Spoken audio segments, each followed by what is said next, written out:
ആളെ പറ്റിക്കാനുള്ള ഏർപ്പാടാണ്. ഇതിലൊന്നും കേരളത്തിലെ ജനങ്ങൾ വീടില്ല. ഈ ഭരണം മാറണം എന്നുള്ള ആഗ്രഹം മുഴുവൻ ജനങ്ങൾക്കുമുണ്ട് എന്നുള്ളതാണ് സത്യം. RJD പോലുള്ള ചില കക്ഷികൾ LDF-ൽ അസംതൃപ്തരായി മുന്നണി വിടാൻ ഒരുങ്ങി നിൽക്കുകയാണ്. അങ്ങനെയുള്ള ആളുകളെ ഈ അവസാന ഘട്ടത്തിൽ UDF സ്വാഗതം ചെയ്യുന്നുണ്ടോ? ഞങ്ങൾ ഞങ്ങളുടെ ശ്രദ്ധയപ്പെട്ടിട്ടില്ല. അങ്ങനെ ഞങ്ങളെ സമീപിച്ചിട്ടുമില്ല.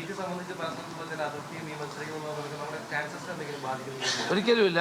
സ്ഥാനാർത്ഥികളാവാൻ ധാരാളം ആളുകൾ കോൺഗ്രസിലുണ്ടാവും, UDF-ലുണ്ടാവും. സ്വാഭാവികമായും കോൺഗ്രസ് പാർട്ടി കേരളത്തിലെ ഏറ്റവും ശക്തമായ പാർട്ടിയാണ്. തെരഞ്ഞെടുപ്പിൽ സ്ഥാനാർത്ഥികളെ പ്രഖ്യാപിച്ചു കഴിഞ്ഞാൽ എല്ലാവരും ഒരു മനസ്സോടെ ആ സ്ഥാനാർത്ഥികളുടെ വിജയത്തിന് വേണ്ടി ആത്മാർത്ഥമായി രംഗത്തിറങ്ങി പ്രവർത്തിക്കും.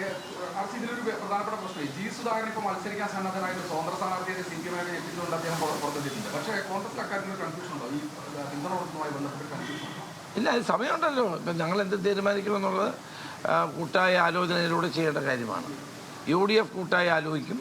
അതോടൊപ്പം തന്നെ കോൺഗ്രസ് പാർട്ടിയും ആലോചിച്ച് തീരുമാനിക്കും.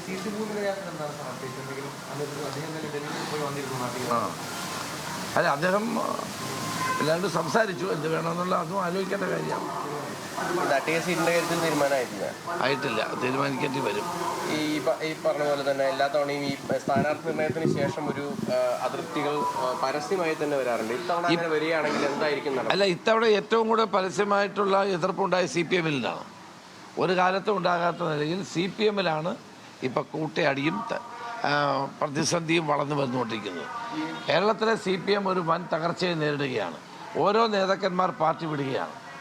പ്രധാനപ്പെട്ട ആളുകൾ പാർട്ടി വിടുകയും പാർട്ടിക്കെതിരായി നടപടികൾ സ്വീകരിച്ചുകൊണ്ടിരിക്കുകയാണ്.